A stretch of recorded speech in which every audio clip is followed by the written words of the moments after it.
Ben seni gördüm emin o zamandan, koptum candan, yetti cahandan. Tanım tadım ben hemin andan, katlanmış kimiyim. Üzümdə qəmzən xınalın axışdan, xəncər kimi kəskin o baxışdan. Quru havada sanki yağışdan, islanmış kimiyim.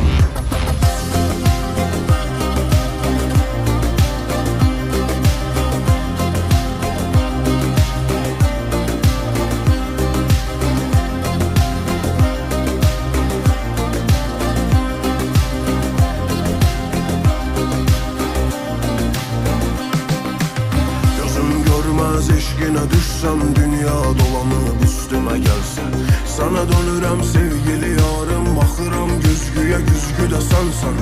Səni görəndə nur olur hər yer, sancır qəlbimin üstünədənsə.